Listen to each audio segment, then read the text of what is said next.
Seamos bienvenidos, bienvenidas a esta nueva entrega de la Palabra del Señor. Hoy veremos el gobierno de Dios en el Antiguo Testamento. La pregunta es, ¿qué anhela Dios de aquellos que están en autoridad dentro de su obra? El rey David, en su discurso a la nación de Israel, antes de entregar el trono a su hijo Salomón, el escogido por Dios para continuar el gobierno de Israel y construir el templo, dice: Tuyos son, oh Jehová, la grandeza, el poder, la gloria, el esplendor y la majestad, porque tuyas son todas las cosas que están en los cielos y en la tierra. Tuyo es el reino, oh Jehová, y tú te enalteces como cabeza sobre todo. Las riquezas y la honra provienen de ti, tú lo gobiernas todo. En tu mano están la fuerza y el poder, y en tu mano está la facultad de engrandecer y de fortalecer a todos. Primera de Crónicas, capítulo 29, versos 11 y 12. Ahora vamos a orar y continuamos. Permítanos, Señor, entrar en esta palabra suya hermosa y encontrar esa visión correcta de lo que es el gobierno. Y aunque estamos analizando el gobierno dentro de la iglesia o de sus propósitos eternos, por supuesto también es un ideal que bien puede funcionar y que desearía que usted funcione en el gobierno humano de todo este planeta. Permítanos descubrir entonces algunas de las cosas a través de su palabra en el nombre de Jesús. Amén y amén. Sin lugar a dudas, es Dios el soberano y Señor del universo, y es quien tiene el control. Sin embargo, en su misericordia nos brinda la responsabilidad de ser quienes llevemos adelante sus propósitos para la humanidad. Por eso en el Antiguo Testamento Dios deja claro que Él es quien gobierna con amor y misericordia, usando a sus hijos, sus hijas que cumplen sus propósitos. Su propósito eterno es que el ser humano disfrute de todo lo que Dios es y tiene, pero con responsabilidad y obediencia voluntaria hacia Él. De Adán y Eva se dijo: y creó Dios al hombre a su imagen, a imagen de Dios lo creó, varón y hembra los creó, y los bendijo Dios, y les dijo: fructificad y multiplicaos, llenad la tierra y sojuzgadla, y señoread en los peces del mar, en las aves de los cielos y en todas las bestias que se mueven sobre la tierra. Génesis 1, versos 27 y 28. Es decir, al ser humano se le dio la responsabilidad de gobernar este planeta. Sin embargo, cuando el ser humano cedió a Satanás el poder de administrar este mundo a través de desobedecer a Dios, al creerle a Satanás y no a su palabra, Dios inmediatamente provee un plan para recobrar el estado primigenio por el cual fue creado el ser humano. Le dijo a la serpiente: pondré enemistad entre ti y la mujer, y entre tu descendencia y su descendencia. Esta te herirá en la cabeza y tú le herirás en el talón. Clara alusión a Jesucristo, quien vendría a rescatarnos y eliminar el dominio que Satanás logró en el huerto del Edén. Luego forma un pueblo, fundamentado en la fe de Abraham, a fin de que ese pueblo de creyentes sean los portavoces de su plan redentor y den ejemplo de servicio y fe para brindar su plan de redención en amor y poder. Sin embargo, el pueblo, luego de ser liberado de la esclavitud en Egipto, es engañado por sus sentidos y razonamientos humanos, y en vez de aceptar el gobierno y guía de Dios, pide la institución de la monarquía, es decir, tener un rey supuestamente visible para que los dirija, es decir, los gobierne. Dios en su amor cede a esta petición, pero se reserva el gobierno como el verdadero rey, dejando claro que según la institución de la monarquía, Yahvé o Jehová es el verdadero rey que gobierna. Por tanto, en el Antiguo Testamento, los reyes de Israel debían serlo en función de ser escogidos e iluminados para gobernar guiados por Él mismo y su palabra escrita. Deuteronomio lo expresa así: cuando hayas entrado en la tierra que Jehová tu Dios te da, y tomes posesión de ella y la habites, y digas: pondré un rey sobre mí, como todas las naciones que están en mis alrededores. Ciertamente pondrás por rey sobre ti aquel que Jehová tu Dios escogiere. De entre tus hermanos pondrás rey sobre ti. No podrás poner sobre ti a hombre extranjero que no sea tu hermano, pero él no ha de acumular caballos, no hará volver al pueblo a Egipto para acumular caballos, porque Jehová os ha dicho, jamás volveréis por ese camino. Tampoco acumulará para sí mujeres, no sea que se desvíe su corazón. Tampoco acumulará para sí mucha plata y oro. Y cuando se siente sobre el trono de su reino, entonces escribirá para sí en un libro una copia de esta ley del original que está al cuidado de los sacerdotes levitas, y lo tendrá consigo, y leerá en él todos los días de su vida, para que aprenda a temer a Jehová su Dios, para guardar todas las palabras de esta ley y estos estatutos, para ponerlos por obra, para que no se eleve su corazón sobre sus hermanos, ni se aparte del mandamiento a diestra ni a siniestra, a fin de que prolongue sus días en su reino, y él y sus hijos en medio de Israel. Deuteronomio capítulo 17 del 14 al 20. De este pasaje claramente se desprende, primero, Dios escogería quién sea el rey. Dice, ciertamente pondrás por rey sobre ti al que Jehová tu Dios escogiere. Deuteronomio 17, la primera parte del verso 15. Es decir, Dios se reserva el derecho a gobernar.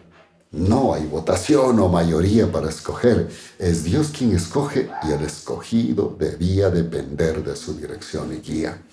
En segundo lugar, el rey no podía ser un extranjero o no creyente. Dice, de entre tus hermanos pondrás rey sobre ti. No podrás poner sobre ti a un hombre extranjero que no sea tu hermano. Deuteronomio 17:15 en su segunda parte. Dios deja claro que a quien escogería es de entre el pueblo de creyentes. No podía ser alguien extranjero. Tenía que ser israelita de nacimiento y origen. En tercer lugar, el rey escogido debía confiar en Dios y no en su poder militar, ni volverlos a la esclavitud. Dice, pero él no ha de acumular caballos, no hará volver al pueblo a Egipto para acumular caballos, porque Jehová os ha dicho, jamás volveréis por ese camino. Deuteronomio 17:16. Este es uno de los requerimientos de dependencia absoluta para quien pasaba a ser gobernante. Debía aprender a tener fe en quien ha creído y lo escogió, al punto de vencer por fe a la idea del sistema, que el poder militar lo mantendría en el poder, menos aún el volver a esclavizarlos. Ese no era el camino a permanecer en el poder, pues Dios es quien gobernaría y brindaría la victoria. En cuarto lugar, el rey escogido debía tener ética y dominio propio. Dice el verso 10, tampoco acumulará para sí mujeres, no sea que se desvíe su corazón. Deuteronomio 17:17 en su primera parte. Este era y fue uno de los problemas con el que el gobernante debía enfrentarse. Satanás ocupa estas persuasiones para desviar el corazón y terminar fuera de los propósitos de Dios. El rey Salomón cayó en este desvío sutil. En quinto lugar, el rey escogido no debía ser ambicioso. Dice, tampoco acumulará para sí mucha plata y oro. Deuteronomio 17:17 en su segunda parte. Este es el otro problema en el que caen los gobernantes, confiar en el poder del dinero en vez de en Dios. La ambición desmedida y la competencia nos lleva a este problema. Más tarde Pedro, refiriéndose al gobierno en la iglesia por medio de los pastores escogidos por Dios, dirá, apacentad el rebaño de Dios que está a vuestro cargo, cuidándolo no por la fuerza, sino de buena voluntad, según Dios, no por ganancias deshonestas, sino de corazón, no como teniendo señorío sobre los que están a vuestro cargo, sino como ejemplos para el rebaño. Primera de Pedro 5, los versos 2 y 3.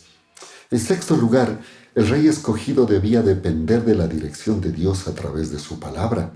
Dice desde el verso 18 en adelante, y cuando se siente sobre el trono de su reino, entonces escribirá para sí en un libro una copia de esta ley del original que está al cuidado de los sacerdotes levitas, y lo tendrá consigo, y leerá en él todos los días de su vida, para que aprenda a temer a Jehová su Dios, para guardar todas las palabras de esta ley y estos estatutos, para ponerlos por obra, para que no se eleve su corazón sobre sus hermanos, ni se aparte del mandamiento a diestra ni a siniestra, a fin de que prolongue sus días en su reino, y él y sus hijos en medio de Israel.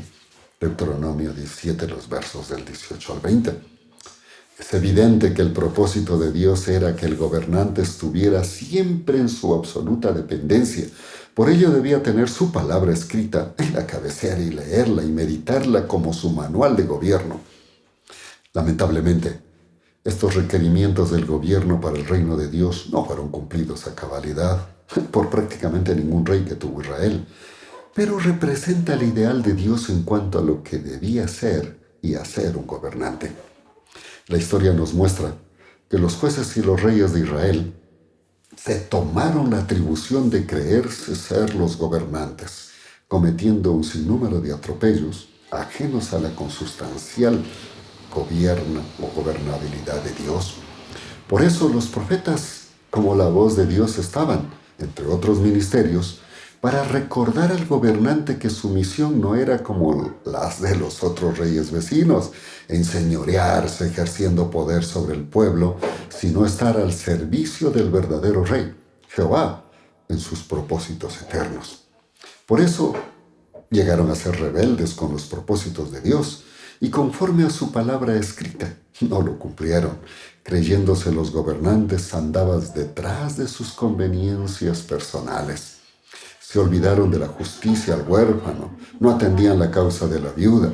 Isaías lo pregona así: tus gobernantes son rebeldes, cómplices de ladrones, todos aman el soborno y van detrás de las prebendas, no abogan por el huérfano ni se ocupan de la causa de la viuda.